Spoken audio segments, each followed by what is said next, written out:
how wary are you of your energy and how you expend that energy? That is something that I've been learning recently. I've just been learning so much about, how important your energy is. Your energy is your Shakti, right? That's your life force. That's your prana. And that is the thing that sustains you. So if you don't protect that, then you're losing life force energy. I know it sounds really obvious, but you're losing the will to live almost, right? You're losing your energy. Oh wait, okay, I already said that.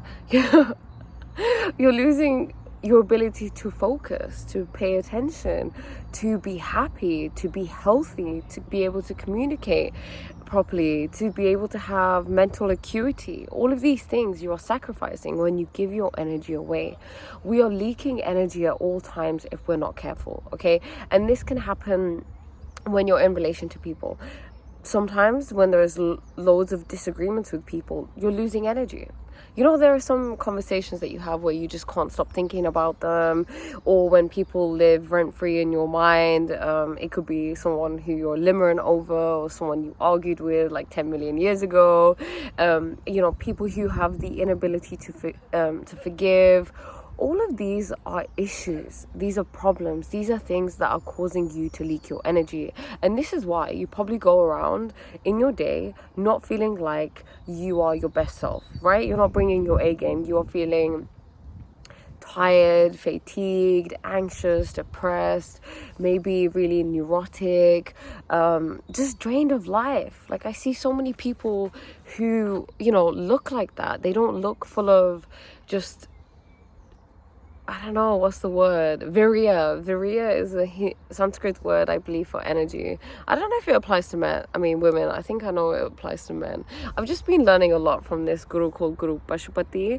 And obviously he speaks, Sanskrit. Oh, he speaks English, but he says a lot of words in Sanskrit. So I'm trying to learn these words. But yeah, he's the one that actually got me onto the whole, protect your energy, protect your leaks, especially as a woman, especially as a man, both. There are just certain things that you do that make you leak energy. Like, for example, with me, I realized that I was leaking a lot of energy when I was smoking weed. So I'd been smoking weed for a very long time. And it was only until recently that I realized that I have to stop. Even though I knew I had to stop anyway, I knew that it was, causing me to leak my energy. There was an addiction that was there, and I really was finding it difficult to stop. And then eventually I just thought, I can't do this anymore. And so there's this thing called spiritual privilege, okay? So spiritual privilege is something that you get when you're connected to the Devi, or you're really connected to a sadhana, right? To your spiritual practice. So obviously Guru Pashupati, he's a very highly esteemed yogi, right? He has loads of powers, and he has a lot of spiritual power, and he has spiritual privilege as a result of that. So spiritual privilege is where you say something and it happens, right? I don't know if you guys have ever met anyone who's very, very spiritual, or just in tune with themselves, with their practice. But I know a few people who are like that, who are very in tune, and anything they say, it'll just happen. And sometimes I have to be really careful about what they say. So yeah, Guruji, I heard that he had spiritual privilege, so I thought, okay, Priya, what can we do? I want him to tell me to stop smoking weed. So I DM'd him. I DM'd him anyway, and he responded to me, and I was so happy. There's just something about his energy, and there's just something that I feel like I really, really connect with him. Even though there's a part of me that's like, oh my God, is he real? Oh my God, is he fake? Oh my God, this is that. But you know what? There are people who are highly esteemed yogis and who are highly spiritual people. And he's a guru, and I don't know, in my heart it just felt right. So yeah, I'd messaged him prior to something before anyway, and then so I thought, okay, let me message him. I messaged him. I said, Guruji, please, look, I have this addiction. How can I stop? And then he said, no idea. Won't you go crazy thinking about all your problems if you stop smoking weed? And I said, no, I have more clarity than ever. And then he said, then just stop. And then I was like, bingo. And then ever since that day I've stopped, and I feel so much better for it. I feel like it was the easiest way to do it for me. And okay, like, you don't need to go to him. I mean, you can go to him and ask him if you want. Guru Pashupati, I will link his name in the show notes. But yeah, I asked him and it happened, and I've Yeah, I felt really, really good when I did that. So yeah, that's one way I realized I was leaking energy.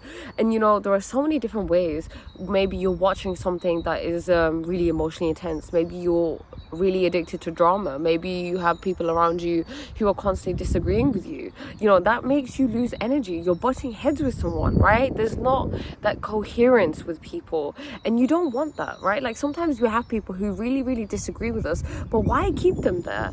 I'd rather, this is what, you know, when people say value your peace, like I'd rather be alone than be surrounded by people who disagree with me at all times, people who just do not align with me, because I'm losing energy, and my energy is significant. My energy is important.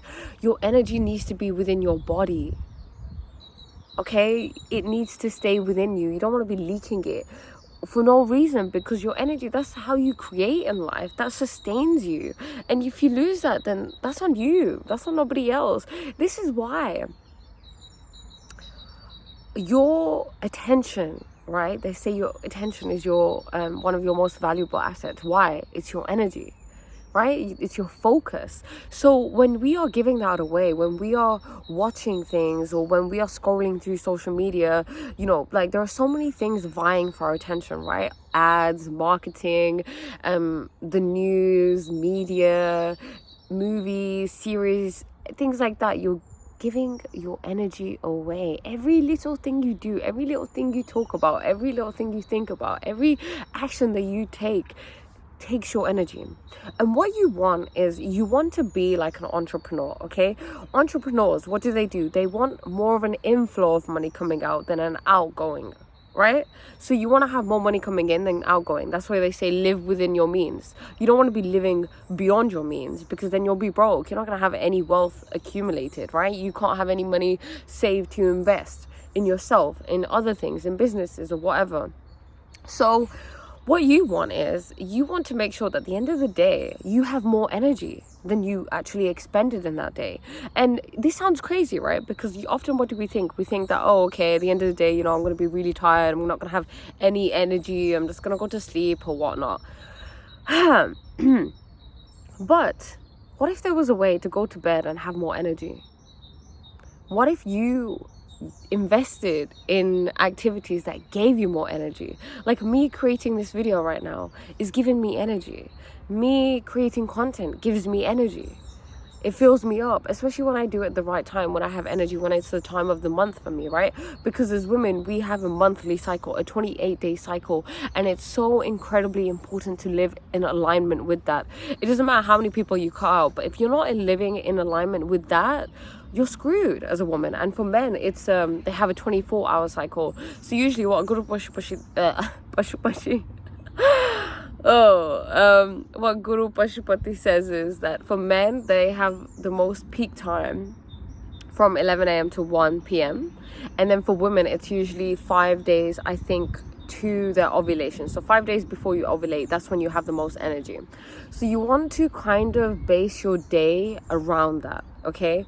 You want to plan your schedule around those things. Like that's right now, I am on, I think, my 3rd day of my, like, I have 2 more days till I ovulate.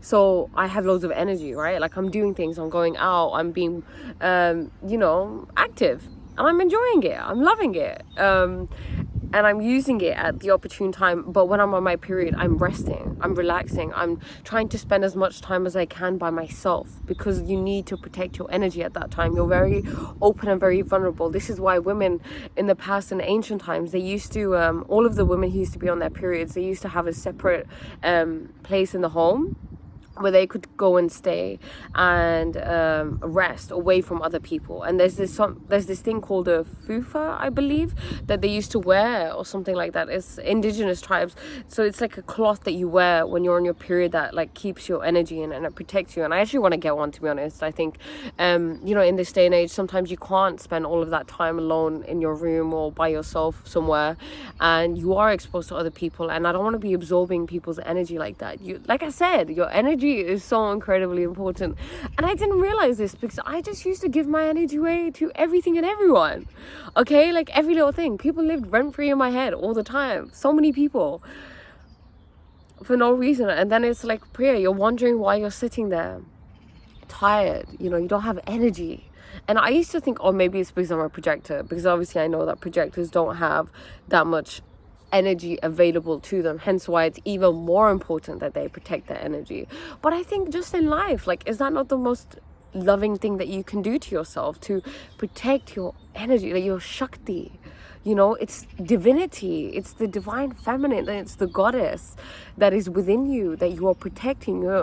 And you're valuing yourself more when you're saying, no, I don't just want to give it away to anything and anyone. I'm going to take care of it. And then on top of that, what you're doing is you're investing your time in things that give you more energy, right? Like going for a walk, being in nature, sleeping at an adequate time, resting, not having blue light exposure after dark, getting sunlight, waking up at 6 a.m. and going out and getting sunlight, because that is so incredibly important. I will link a video that explains why that's important. But Guru Pashupati really emphasizes the importance of the sun. He says that the sun is the most tangible form of God, because think about it. This tree right here, okay? What sustains this tree? What sustains all the plants around me? What sustains me? The sun, right? The sun gives us energy. And we don't get the sun, right? We sit inside through the window trying to get the sun, but that's actually carcinogenic, because what that does is it blocks out vitamin D, first of all, and second of all, it does something to the ray of light that causes more of the harmful UV exposure to you. So please don't sit in the sun through a window pane, okay? In that video that I've linked, actually wait, I don't think it's in that one, but yeah, I'll find more information about exactly what Guru Pashupati said. I can't remember verbatim what he said, but all I remember is don't sit in the sun. And I was like, I have to tell people this, because don't sit in the sun through a window pane, because I used to do this. I just used to be like, I can't be asked to go outside, I'm just gonna lie in my room, you know, expose my body to the sun through the window pane, but that is not good for you. But yeah, also try to expose as much of your body to the sun as possible. It's incredibly important. If you apparently the book the mitochondria manifesto is really good, because it talks about energy, right? It talks about mitochondria and how, you know, it's the powerhouse of your cells, right? We have to go back to our biology. We have to understand our biology to understand how we can function well. And you know, the mitochondria produce ATP, and ATP is really important. It you know, contributes to the production of dopamine, which is the hormone that makes you happy. So we need lots of that, and we need that in a healthy, natural, grounded way. Okay, look, we're made up of 5 elements, right? Everything is. So fire, fire, earth, water, wind, and space. But I think he was saying something like earth and water, no. So earth and space, no. So in our bodies we have water, we have fire, and we have wind. So pitta, vata, and kapha. That's in Ayurveda. That's what they usually talk about. I need to see. Oh my god, I'm just taking this video in one take, by the way. I'm not gonna edit it, because I had this thing with my eye, okay? So basically recently, I've been learning about sun gazing from Guru Pashupati, and there's this mudra that you do. It's where you kind of make eyes like binoculars and you look at the sun. So the best time to do it is at 6 a.m. when you wake up and you sit out in the sun. So please, if you can do anything, wake up at 6 a.m. and sit in the sun. Try to get as much sun as possible and watch how it affects your energy levels, okay? Especially if you have brown eyes, especially if you're Asian or you're of color, you know, you have melanated skin, because you need that more than other people. So yeah, I was doing that, and to be honest, I wasn't doing the mudra. I was hungover, and I was just lying on my trampoline, and I was just staring at the sun. I had a chunni over my head, which is like a cloth that, just a cloth over my head, because I don't want to get a tan. And then because I don't want to burn, you know, and get a tan. I guess I'll go into the tan thing. But yeah, I was just staring at the sun for ages directly, and then my eyesight just went really weird. And I learned a lot from that, actually. I learned about how important your eyesight is, how important your freaking health is, okay? Because it can just go like that. So your health is linked to your energy. Okay, so your health is super, super, super, super important, which I just didn't. I used to treat my body like a bin, honestly. Eat whatever you want, especially when you're hungover, right? Or you're not feeling good, just like shove anything into your body. You have total disregard for it. I was not connected to my body, and I feel like it really made me value that, because listen to me. Health is a crown that health is a crown that the healthy person wears and that only the unhealthy person can see. Let me let you sink that in, okay? Think about that. Only an unhealthy person can see the value of health unless you really think about it. Like I'm telling you right now. You know, like, have you ever had a fever? Have you been really unwell and thought, oh my God, I can't wait to be well. What a privilege it is to be healthy and well. And then you forget soon after when you're well. But honestly, with that eye thing, so my eyes were just blurry. They were like blind spots. I couldn't really see things. I was really sensitive to light. I couldn't look at screens. I couldn't even watch videos anymore. I couldn't even watch a good Pashupati. I was like, what am I going to do? I couldn't even read, what ChatGPT was saying to me. And I couldn't even have conversations. It was difficult. It was really, really difficult. And thankfully now, I'm like, my eyesight is improving, even though at times I think, I can still sense it, like it's still healing right now. But that was a really scary time for me. I thanked the Devi, I thanked the goddess, because that was a way that I was connecting to Devi, because the Devi actually lives within the sun. That's a tangible form of God, like I said. And Shakti, right? And what do we get from the sun? We get energy. So the sun is has the Devi in her, and the Devi is another word for the goddess in Sanskrit. So I thanked the Devi. I was like, Devi, whatever you're trying to train me for, because that's what happens when you're touched by the Devi, right? When you're connected to the Devi, she trains you. She likes to train her children. She's like a mother. She likes to see us grow and to learn and evolve. So she puts you through training. So if you ever are going through something, just ask yourself, what am I being trained for right now? Is that not like the most beautiful way to look at things? So I asked myself, like, what am I being trained for right now? And I think there were many things that came from that, like an appreciation for my health, a way to connect into myself, because it made me want to close my eyes. It made me just want to sleep and relax. It kind of made me depressed a little bit, I'm not gonna lie. It was scary. It was really scary to be going through that, and to think that, well, is my eyesight always going to be like this now? Will I always be affected? I just didn't feel normal. I felt like there was a deviation from the norm, which clearly, obviously, that was. But thankfully, like I said, it's getting better. And I just trusted. I trusted the, Devi. And I asked for Guruji's blessing, and he gave them to me. He's so, like, kind and giving. I know I keep going on about him, but honestly, I feel like I will. Like, this is just someone who has had so much impact on my life already. And I just feel the truth when he speaks. And I love that. And I feel like in life it's I always saw other people, like, they have like a guru. Obviously I'm of Indian heritage, so it's a thing to have a guru. And he talks a lot about Thames Nadi, okay? So that is referencing to English education. So the education system was started in England, right? In London. And this education system that we have that exists all around the world, which is go to a school, sit there, learn these things, and then you need to pass a test. You need to compete with everybody. You have to be selfish. You have to be out on top. This is an aspect of Thames Nadi. Thames Nadi, there's a story about Shivji, and Thames as in the river Thames, right? He talks about that. He says, it's a messed up system. First of all, they don't even teach you about money. Nothing about money, right? Not how to earn it, not how to invest it, not what to do with it. Taxes, none of that, which is crazy. But I mean, it makes sense, because what was the education system created for? It was created to create factory workers. The kids at that time needed to be controlled. They wanted to take them off the streets, so they stopped thieving and being a chaos to society, to train them up so that they can be subservient, to put them in a factory so they can work there and be exploited and used and controlled, right? This is why it takes away your sense of autonomy. It kills your creativity.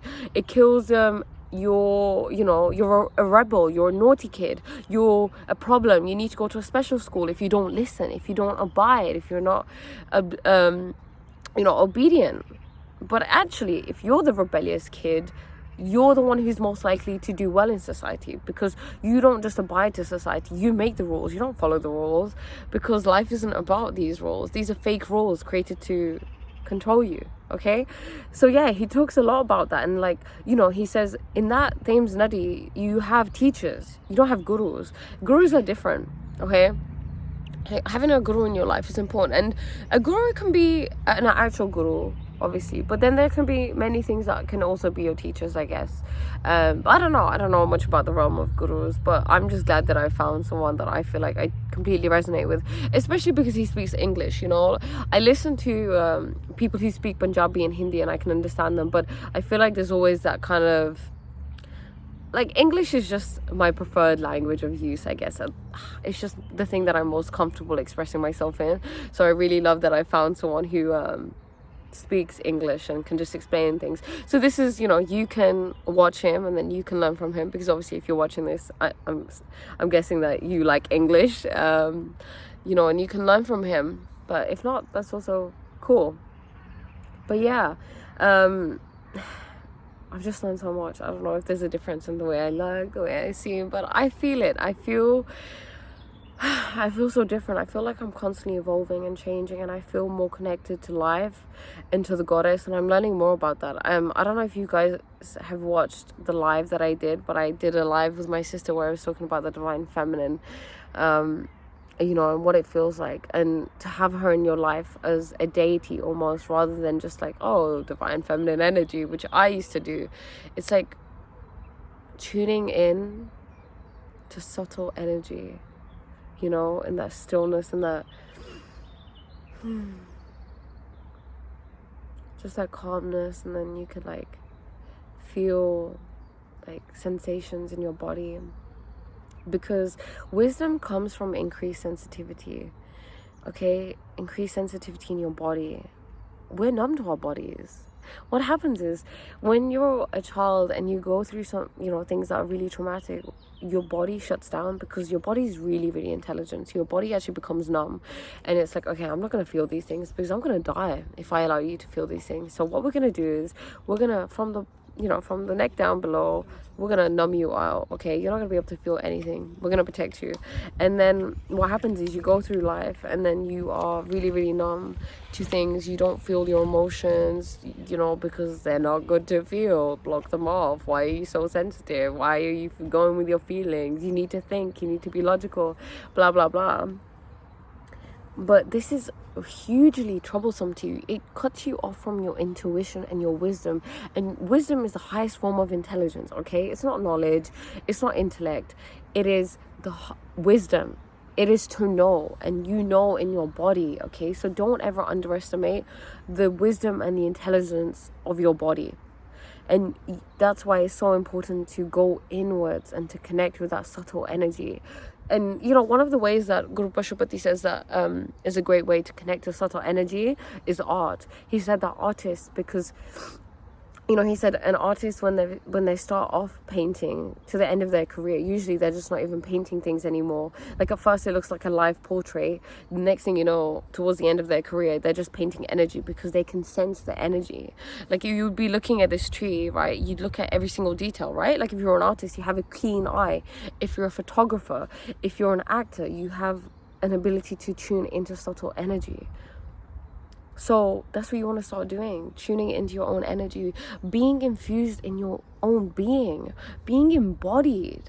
That is what life is about. It's about being embodied. It's not just about thinking and planning and strategy and logic. It's about just, what do I feel right now? And okay, so when it comes to emotions and pain, so pain, I've actually found, is more in the mind than it is in the body, right? So what I do now is, if I feel pain anywhere, sometimes when I sit and meditate, I get my legs go really, really numb. Okay, they get pins and needles, and they become really, really heavy, and it can become really uncomfortable and really painful when I move them afterwards. But what I've learned to do is just to feel. I'm not trying to escape the pain. I'm just feeling the pain, because what do?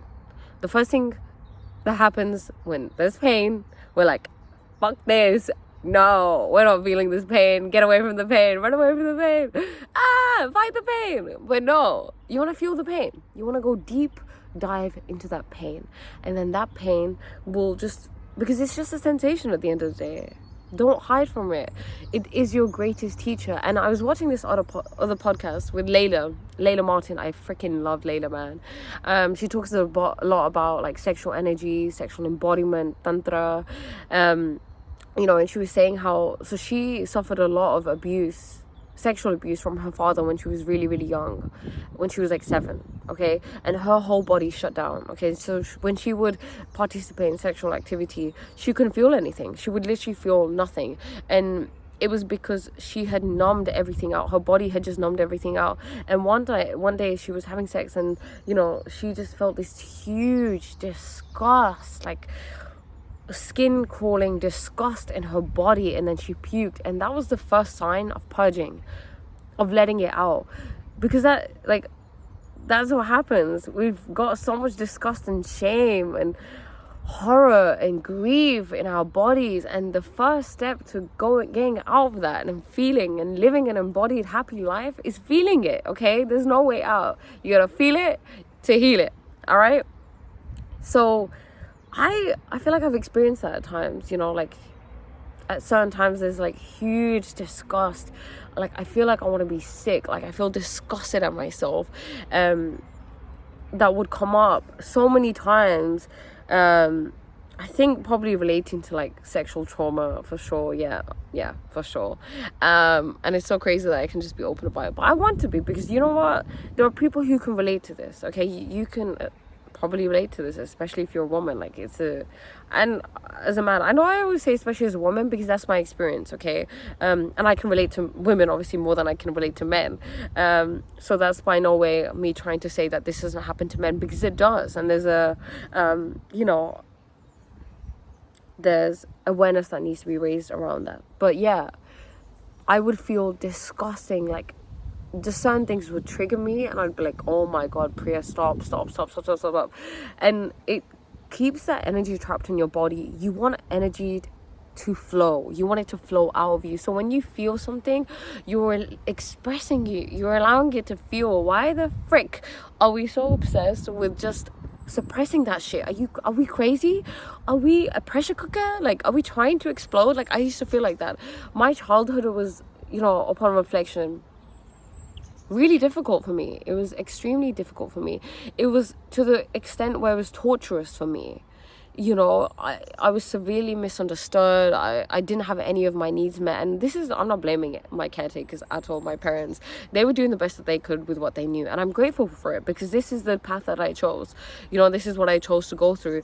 But that's not to take away from the fact that it was really painful. And, I realized one day I went to the park and I was just crying, and I was like, aware of the fact that I had so much grief in my body that I hadn't expressed, so much grief in my life that I hadn't expressed, and I knew that it was within me. And it is, if you feel like you are not your happiest, best self, if you feel anxious, depressed, you feel heavy, just so heavy, you feel like there's a burden, you feel so serious with life, you feel like there's no lightness in your life, then that's probably why. You probably have so much grief in you that needs to be grieved. It needs to be like let out. You need to scream, you need to just rage and let it out in like healthy ways. Especially the lady on the podcast was saying how men especially need to have a healthy practice of where they express their anger daily, because it can build up. Like, these things build up in us. We need to understand how our bodies work, how our energy works, how we can best use tools, okay? Because you know what confidence is? No, you know what self-esteem is? Self-esteem is having the tools, so the resilience, right? Resilience, and then it's deservingness. So it's knowing that you have the tools to deal with whatever comes up in that realm, in that domain. And then it's having the feeling of, I deserve this, I deserve to feel good, right? So, and your self-esteem can differ in different areas of your life, in different domains. For example, with me, I'm very confident in what I do, right? In this, I have high self-esteem. I have the tools to be able to know how I can talk to people, to be able to regulate myself, to not get so nervous anymore, or whatever it is, okay? And I feel like I deserve it. I feel like I'm deserving of being seen, even though sometimes I don't feel like that. But right now, in this very moment, if you ask me, I deserve to be seen. I deserve to be heard. I know that what I have will help some people, will help some of you. And here we are. But in other areas of my life, I didn't feel so confident. Like in romantic relationships, I was aware of the fact that I didn't feel deserving of a healthy, happy romantic relationship.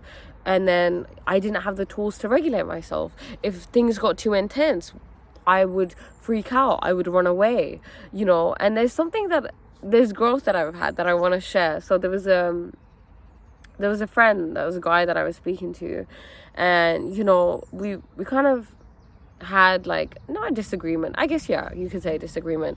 And then I was upset, and then I was expressing that I wasn't happy with the way that I was being communicated with, etc., etc., and he apologized. And then I don't know what happened, but I just kept going in and in on him. I wouldn't just let it go. I didn't understand that he was being vulnerable with me. He was being apologetic. He was being soft with me. He was being open with me. I was just acting from a habitual place, okay? There was a lack of awareness that I had at that time. And, I was also hungover. So that just tells you everything, right? Like how you lack clarity when you're just not fit in your body. You're just not good. If you're not physically well, you're not mentally well, okay? And that translates. But yeah, I just kept going in on him. And then eventually he said, like, first of all, why are you being so condescending? Why are you giving me advice? Because I know I freaking started giving him advice. I was like, what am I doing right now, honestly? But you know what? Look, I didn't shame any part of myself, okay? I was like, Priya, you gave him advice. You were condescending. You were being harsh with him, but I love you, okay? I love that part of you. I'm not going to shame that part of me. I love that part of you. You were doing the best that you could with what you knew, okay? So, yeah, obviously, when he said that to me, I felt like someone just punched me in the throat.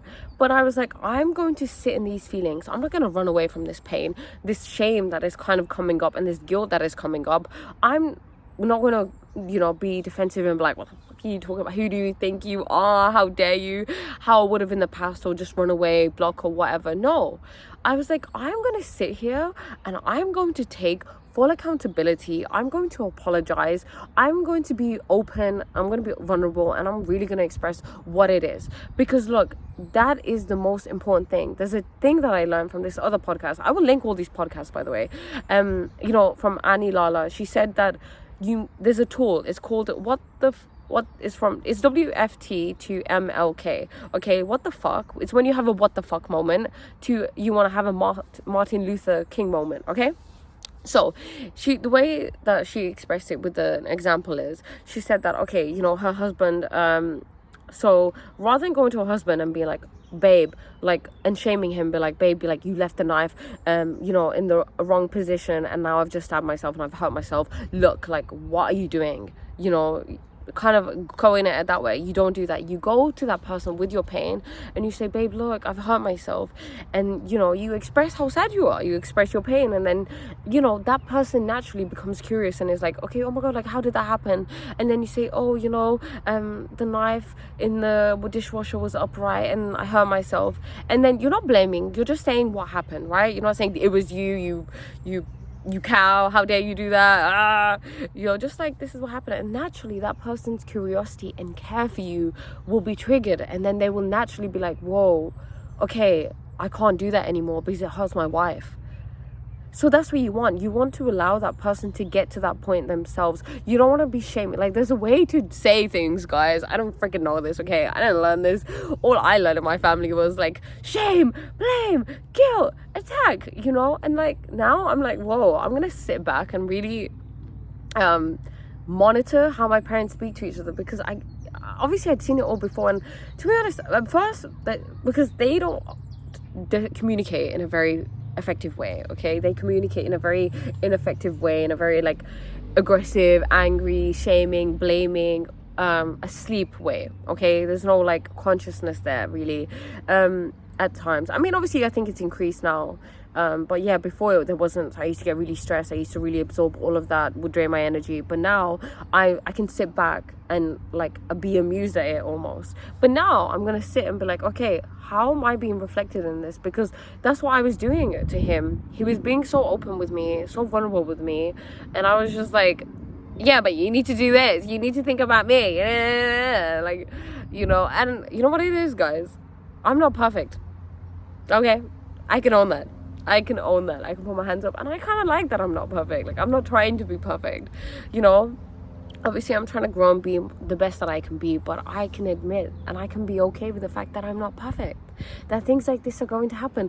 And you know, these things come up in relationships, right? In any way that you relate to people, when you have issues, it's because they are the biggest mirror to you in any, especially romantic relationships. That's like a cutting edge data, getting straight away feedback. Yep, there's something in you that you need to fix. This needs to be healed. This needs to be looked at. This needs to be looked at. And you know, that's why romantic relationships, like, I have so much respect for people who are in romantic relationships. I used to look at romantic relationships and be like, oh my god, what? Like, ugh, no, they're not that great. Like, why? You know, because I had this like whole Indian mentality of it's dirty, it's not good, it's a waste of time, why would you do that? And now I'm like, whoa, you guys are doing the hard work. You are facing your demons and your traumas every single day, day in, day out. You know, and that's courageous, okay? That's like the most courageous thing ever. It is. But yeah, I just have so much respect for them. But yeah, I'm really proud of myself, man. I'm proud of how I handled that. I'm proud of the fact that I can, you know, I can stand by my character. Because one thing I always like to say about myself is I like to have radical responsibility. I will take radical responsibility. I don't care what it is. I don't care what I've done. I don't care how shameful it seems for me to accept that and to own that. I will own it. If I've done something, I will own it. I'm not gonna stand there and be like, no. And in that moment, that was a prime moment. Like, yeah, go Priya, own that shit. We're not gonna retreat and run away. I'm gonna sit here, I'm gonna listen to what you said, and I'm really gonna like have empathy for you. But you know what, I realized I didn't respect him. When you're a victim, because I went into victim mentality, and when you are in victim mentality, it is difficult. Oh my god, thank you, Tree. I love you. Oh, my legs. Oh, my bum. Yeah. Oh, Jesus. You know, oh god, okay. I'm sorry. You know, when you're in victim mentality, you don't respect people, period. Point blank, honey, you don't. How can you respect someone when you think they're the bad one and you're the good one? You don't. So I realized that I don't think I've ever learned to respect anybody. I didn't even know what that means. To truly value someone, to truly be empathetic to that person and be open to that person at all times. Because when, you know, we can switch. Okay, obviously we can have times of empathy, right? But then we can switch to, okay, I'm closed off now. I'm going into victim mode, survival mode, attack mode, defensive mode, walls are up.